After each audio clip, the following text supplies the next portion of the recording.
ওম পরমাত্মনে নমঃ। শুনছেন চাণক্য শ্লোক, নীতি, যুক্তি ও বাস্তবতা। শ্লোক 19।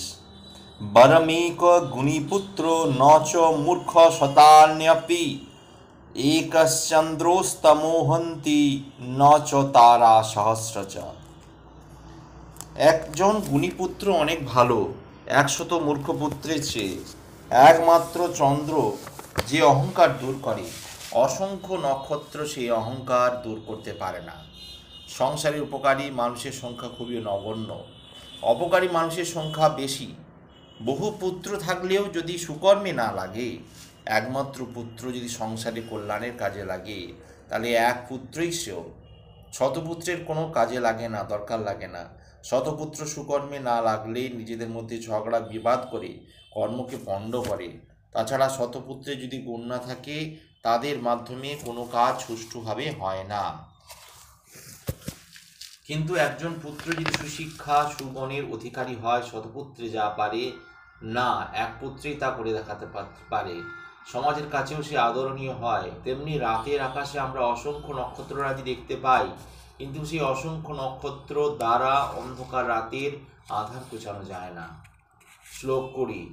একেনাপি সুবৃক্ষেণ পুষ্পিতেন সুগন্ধিনা ব্যাসতে তদ্মণং সর্বং সুপুত্রেণ কুলং তথা। সুগন্ধযুক্ত পুষ্পিত বৃক্ষের সৌরভে যেমন সমগ্র বনভূমি সুবাসিত হয়, একজন সুপুত্রের গৌরবে একটি বংশের গৌরব বৃদ্ধি পায়। বনে অনেক গাছগাছালি, লতা, গুল্ম প্রভৃতি থাকে, তাদের কোনো সুগন্ধ থাকে না, কিন্তু সেখানে যদি একটি মাত্র সুগন্ধযুক্ত পুষ্পবৃক্ষ থাকে, তার সুগন্ধে সমগ্র বন আমোদিত হয়ে ওঠে। তেমনি সংসারে শতপুত্র থেকেও বংশের সম্মান বৃদ্ধি হয় না। যদি মাত্র একটি সুপুত্র থাকে, তাহলে সেই সুপুত্রের সুকর্মের জন্য সমগ্র বংশ গৌরবান্বিত হয়। শ্লোক 21। দুর্জনা প্রিয়বাদী চ নৈতদ বিশ্বাস কারণম মধু তিষ্ঠতি জিহ্বাগ্রে হৃদয়ে তু হলাহলাম। মিষ্ট কথা দুর্জন ব্যক্তি বললেও তাকে কখনো বিশ্বাস করা উচিত নয়, কারণ তার জীবের ডগাতেই শুধু মধু থাকে, হৃদয়ে থাকে বিষ। সমাজ সংসারের ভালো মন্দ দুই বর্ণের মানুষ থাকে। ভালো মানুষ তারা সুন্দর, স্বাভাবিক ব্যবহারের মাধ্যমে মানুষের সঙ্গে সুসম্পর্ক গড়ে তোলে। ছল চাতুরি করে কারো ক্ষতি করার মতো মানসিকতা থাকে না। কিন্তু দুর্জন ব্যক্তির উদ্দেশ্য ভিন্ন রকম। তারা অতিরিক্ত মিষ্ট কথা বলে মানুষকে বশ করে। তারা তাদের বাহ্যিক ভালো ব্যবহার দিয়ে মিষ্ট কথায় ভুলিয়ে মানুষের বিশ্বাস অর্জন করে, পরে সুযোগ মতো মানুষকে প্রতারিত করে। ফলে স্বাভাবিক সময়ের আগেই কেউ ঘনিষ্ঠ হওয়ার চেষ্টা করলে মানুষের সতর্ক হওয়া উচিত। তারা মানুষের দুর্বলতা জেনে নেয়, পরে সুযোগের ব্যবহার করে। সুতরাং কারো সততা সম্পর্কে নিশ্চিত না হওয়ার আগে কাউকে বিশ্বাস করলে সেই দুর্জনের মানুষকে ঠকতে হয়। দুর্জনা পরিহর্তব্য বিদ্যায়ালকৃত হফিষণ মণিনা ভূষিত সর্প কিমোষৌ ন ভয়ঙ্করা। বিদ্যায় ভূষিত হলেও দুর্জনকে ত্যাগ করা উচিত। মণিভূষিত হলেও সাপ কিন্তু চিরকাল ভয়ঙ্করই থাকে। জগতে বিদ্বান ব্যক্তির সমাদর সর্বত্র মানুষই করে, কিন্তু এক্ষেত্রে দুর্জন ও সুজন ব্যক্তির তফাৎ কোথায়? বেশ কিছু মানুষ থাকেন স্বভাবতই তারা দুর্জন, ফলে সেই সব দুর্জন ব্যক্তি পাণ্ডিত্য অর্জন করলেও তাদের স্বভাব কখনো বদলায় না। মূর্খ দুর্জন ব্যক্তির থেকে পণ্ডিত দুর্জন ব্যক্তি অত্যন্ত ক্ষতিকর, কারণ দুর্জন ব্যক্তি যদি মূর্খ হয় তাহলে তার অভিসন্ধি সহজেই বুঝতে পারা যায়, কিন্তু দুর্জন ব্যক্তি যদি পণ্ডিত হয় তাহলে তার ছলচাতুরি বা অভিসন্ধি কখনো বোঝা যায় না। ফলে তারা কখন কীভাবে অন্যের ক্ষতি করে তা অনুমান করা যায় না। একথা ঠিক যে বিদ্যা থেকে যে দুর্জন ব্যক্তি সুজন হয়ে উঠবে এমন কোনো কথা নেই। পাণ্ডিত্য কখনো মানুষের স্বভাবকে পরিবর্তন করতে পারে না। ফলে বিদ্বান দুর্জন মানুষের সংসব এড়িয়ে চলাই বুদ্ধিমানের কাজ। বিশেষত সাপের মাথায় মণি থাকলেও এরা ভয়ঙ্কর। মণি খুবই লোভনীয় জিনিস, কিন্তু সাপের মাথা দিয়েই যদি থাকে, সাপের মাথা শোভা বর্ধন করে, কিন্তু মণি দেখে আকৃষ্ট হয়েছে সাপের সামনে যাওয়া বুদ্ধিমানের কাজ নয়। মণি সাপের শোভা বর্ধন করলেও তাকে বিষমুক্ত করে না। ফলে মণি আহরণে গিয়ে সাপের বিষে মৃত্যু ঘটানোর কোনো যুক্তি হয় না, ফলে মণিযুক্ত বিষধর সাপের মতোই পণ্ডিত দুর্জন ব্যক্তি পরিহার করায় সেও। শ্লোক 23। सर्प क्रूर खला क्रूरा सर्पात् क्रूरतर खला मंत्रोषधि बसो सर्प खलो के न निबार्जते। সাপ ক্রূর অর্থাৎ নিষ্ঠুর, খল বা দুর্জন ব্যক্তি নিষ্ঠুর, তবে দুর্জন ব্যক্তি সাপের থেকেও বেশি নিষ্ঠুর, কারণ মন্ত্র ঔষধ প্রয়োগে সাপকে বশীভূত করা যায়, কিন্তু দুর্জনকে বশে আনা যায় না। সাপের স্বভাব দংশন করা, বিষধর সাপের দংশনে মৃত্যু অনিবার্য। তেমনি দুর্জন ব্যক্তি অন্যের ক্ষতি সাধন করে নিজের স্বার্থপূর্ণ করে নিজেকে, ফলে সাপ ও দুর্জন ব্যক্তি উভয়ই ক্ষতিকর।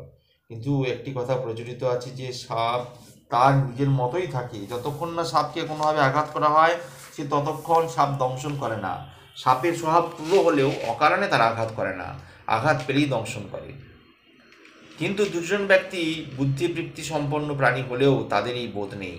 অন্য কেউ ক্ষতি করলে তখন সে অন্যের ক্ষতি করবে, যে অন্য কেউ আসলে দুর্জন ব্যক্তি স্বভাবতেই দুর্জন, ফলে কোনো কারণ ছাড়াই অন্যের ক্ষতি করে। সাপ কিন্তু তা করে না, কারণ অন্যের ক্ষতি করাটাই তার স্বভাব।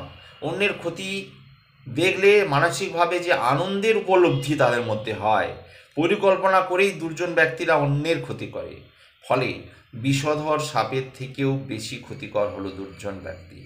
সাপকে মন্ত্র পড়ে ঔষধ প্রয়োগ করে বশ করা যায়, কিন্তু দুর্জন ব্যক্তিকে কোনোভাবেই তার ক্রূরতা দুর্জনতা থেকে সরিয়ে আনা যায় না। তাদের স্বভাবের কোনো পরিবর্তন হয় না। ভালোবেসে বা সৎ উপদেশ দিয়েও দুর্জন ব্যক্তির ক্রূরতার কোনো পরিবর্তন করা যায় না। ফলে ক্রূর স্বভাব দুর্জন ব্যক্তির সংস্পর্শ পরিত্যাগ করে চলাই বুদ্ধিমানের কাজ। শ্লোক 24। দুরতা শোভতে মূর্খ লম্বসাট পটাবৃতা তাবচ্চ শোভতে মূর্খ যাবৎ কিঞ্চিন্ন ভাসতে। সুন্দর পোশাক পরে ভূষিত মূর্খ ব্যক্তিকে দূর থেকে দেখতে খুবই সুন্দর লাগে। দূরত শোভতে মূর্খ লম্বসাট পটাবৃত, ততক্ষণই শোভা পায় যতক্ষণ সে কথা বলে না। তাবচ্চ শোভতে মূর্খ, ততক্ষণই শোভা পায়। যাবৎ কিঞ্চিন ন ভাসতে, যতক্ষণ পর্যন্ত কিঞ্চিত কোনো সে কথা বলে না। সুন্দর পোশাক পরলে তার অজ্ঞতা দূর করা যায় না। বেশভূষা দ্বারা অজ্ঞতা ঢাকার চেষ্টা করে অনেক অজ্ঞ ব্যক্তি। সুন্দর বেশভূষা অবশ্যই কেউ পরিধান করতে পারে, কিন্তু সুন্দর বেশভূষা পরে অজ্ঞ ব্যক্তি বিজ্ঞ সমাজে মেশার চেষ্টা করে, তা সফল হয় না। কারণ বিজ্ঞ ব্যক্তিদের সমাজ শিক্ষায় দীক্ষায় সুষ্ঠু চিন্তাভাবনায় পরিচালিত কথাবার্তা অনেক দক্ষ। সেই সুধী মহলে মূর্খ ব্যক্তি সুন্দর পোশাক পরে প্রবেশ করলে তার আচার আচরণ কথাবার্তা সুধী মণ্ডলীর মতো হয় না। সুধী সমাজে ওই অজ্ঞ ব্যক্তি উপহাসের পাত্র হয়ে ওঠে। শ্লোক। মূর্খে নিজোজ্জমানে তু ত্রয়োদোষা মহীপতে অজশ্চার্য নাশশ্চ নরকে গমন তথা।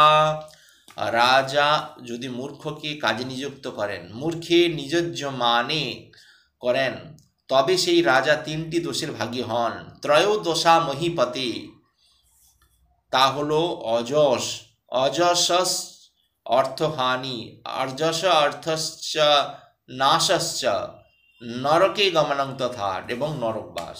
যে কাজের জন্য যে ব্যক্তি উপযুক্ত তাকে নিয়োগ করা উচিত। অযোগ্য ব্যক্তিকে দায়িত্ব দিলে দায়িত্ব সঠিক মতো পালিত হয় না। রাজার কাজ হলো প্রজা পালন করা। অযোগ্য ব্যক্তিকে যদি নিয়োগ করা হয় তাহলে সঠিকভাবে পালন করা হয় না, সমস্ত কর্মই পণ্ড হয়ে যায়।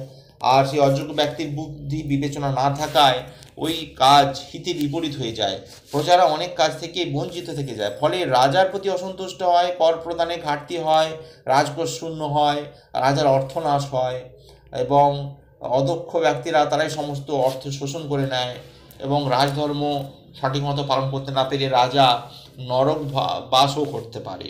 ফলে কোনো ব্যক্তির ওপর দায়িত্ব অর্পণ করার সময় রাজার সচেতনভাবে যোগ্য ব্যক্তির হাতেই দায়িত্ব অর্পণ করা উচিত। শ্লোক 26। বহুর্ভি মূর্খ সংঘাতেই রণন্নৌ পশু বৃত্তিভি প্রজাত্যন্তে গুণারাজ্ঞো মাঘৈরিব রবেকরা। বহু মূর্খ ব্যক্তি পশুর মতো পরস্পরের প্রতি হিংসাগ্রস্ত হয়ে সমস্ত গুণের আবৃত করে। ঠিক তেমনভাবে মেঘ সূর্যকে আবৃত করে। হিংস্র ও বন্য প্রাণী পশুদের মধ্যে হিংসা বিদ্বেষ লেগেই থাকে। নিজেদের মধ্যে হানাহানির কারণে একজন আর একজন দ্বারা আঘাতপ্রাপ্ত হন। অজ্ঞানতার কারণে তারা একে অপরের সঙ্গে কলহ করে ও মারামারি করতে আঘাত পায়, অনেক সময় মারাও যায়। মনুষ্য সমাজেও আমরা দেখতে পাই মূর্খ ব্যক্তিরা নিজেদের মধ্যে অধিকার করার জন্য কলহে লিপ্ত হয়, ক্ষতি করে। দেখা যায় সমাজে মূর্খের সংখ্যাই বেশি, সেই সমাজে তাই উন্নতি হয় না। অতি মূর্খের সমাজে কোনো গুণী ব্যক্তি থাকলে গুণীর গুণ চাপা পড়ে সেও মূর্খে পরিণত হয়, যেমনভাবে মেঘ ঢেকে দেয় সূর্যকে। ফলে বলা হয় গুণী ব্যক্তি ক্রম গুণ প্রকাশের জন্য উপযুক্ত পরিবেশ দরকার হয়। যেখানে এই পরিবেশ থাকে না সেখানে অধিক মূর্খেরই প্রাধান্য প্রবল হয়ে ওঠে। ফলে গুণী ব্যক্তির গুণ উপযুক্ত সমাদর লাভ করতে পারে না, সমাজের পক্ষে তা হানিকারক, ক্ষতিকারক। কারণ গুণী ব্যক্তি ব্যতীত সমাজের উৎকর্ষ সাধিত হয় না। গুণী ব্যক্তি প্রয়োজন, সমাজ পঙ্গু হয়ে যায়। তখন এই মনুষ্য সমাজে পশু সমাজের সঙ্গে পার্থক্য কোনো থাকে না। যস্য নাস্তি স্বয়ং প্রজ্ঞা শাস্ত্রং তস্য করোতি কিম লোচনাভ্যাং বিহীনস্য দর্পণং কিং করিষ্যতি। যস্য নাস্তি স্বয়ং প্রজ্ঞা, যার কোনো নিজের বুদ্ধি নেই, তস্য শাস্ত্রং তস্য করোতি কিম, শাস্ত্র তার কি কাজে লাগবে, লোচনাভ্যাং বিহীনস্য, যার দুই চোখই অন্ধ, দর্পণ কিং করিষ্যতি, দর্পণ বা আয়না তার কি কাজে লাগবে। শাস্ত্রজ্ঞান লাভও সবাই করতে পারে না, কারণ শাস্ত্রজ্ঞান লাভ করার মতো বুদ্ধি সব মানুষের থাকে না। মানুষ তার স্বাভাবিক বিচার বুদ্ধি লাভ করে শাস্ত্রজ্ঞান লাভ করতে সক্ষম হয়। শাস্ত্রের অর্থ উপলব্ধি করার জন্য নিজস্ব বুদ্ধি স্মরণ শক্তির প্রয়োজন হয়, তা না করে শাস্ত্রজ্ঞান লাভ করা যায় না। শাস্ত্রজ্ঞান ঠিকমতো লাভ না হলে বহু ক্ষেত্রেই তার অপব্যাখ্যা হয়ে যায়, ফলে শাস্ত্রের পক্ষেও তা খারাপ। এভাবে যাদের চোখ আছে তা সেই ব্যক্তিরই দর্পণের প্রয়োজন হয়। যে চোখ বুঝে থাকে তার দর্পণ কী আকার, কিন্তু অন্ধ ব্যক্তির দর্পণও কোনো কাজে লাগবে না। মূর্খ ব্যক্তিরও তেমনি কোনো শাস্ত্র তার কাছে মূল্যহীন, মূর্খ ব্যক্তির কাছে। শ্লোক 28।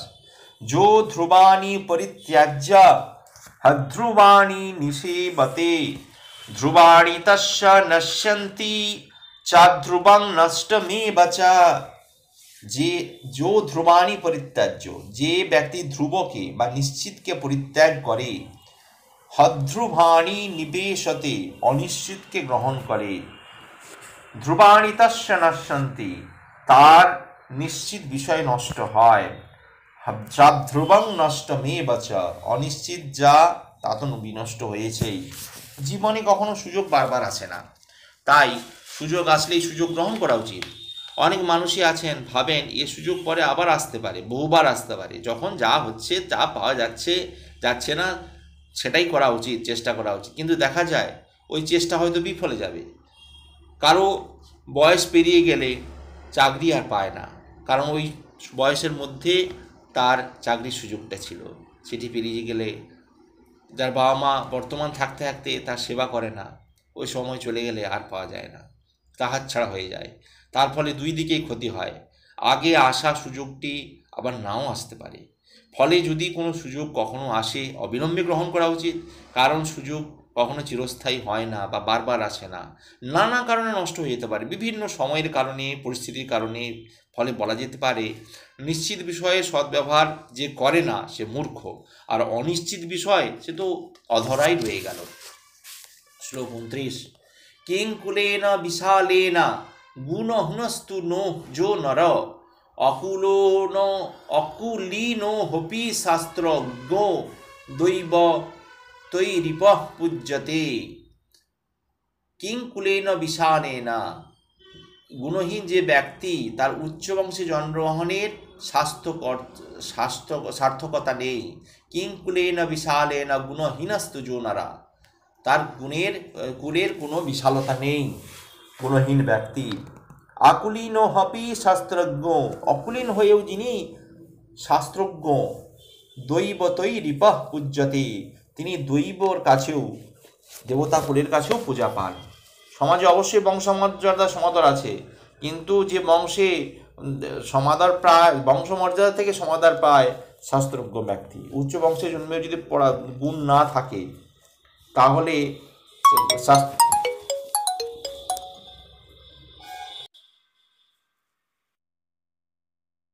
জ্ঞান না থাকে তাহলে অন্যান্য গুণের মধ্যে নিচু শাস্ত্র জ্ঞান না থাকে তাহলে কোন প্রকৃত শাস্ত্রজ্ঞান মানুষকে গুণবান করে তোলে। নিচু বংশে জন্মগ্রহণ করেও যদি শাস্ত্রজ্ঞ হওয়া যায় সেই ব্যক্তি সমাজের পক্ষে খুবই আদরণীয় হয়। শাস্ত্রজ্ঞানই তাকে সমাজে উচ্চ স্থান দেয়। উচ্চ বংশজাত হয়ে নির্গুণ ব্যক্তি হলে সে কখনো সমাজে উচ্চ স্থান পেতে পারে না।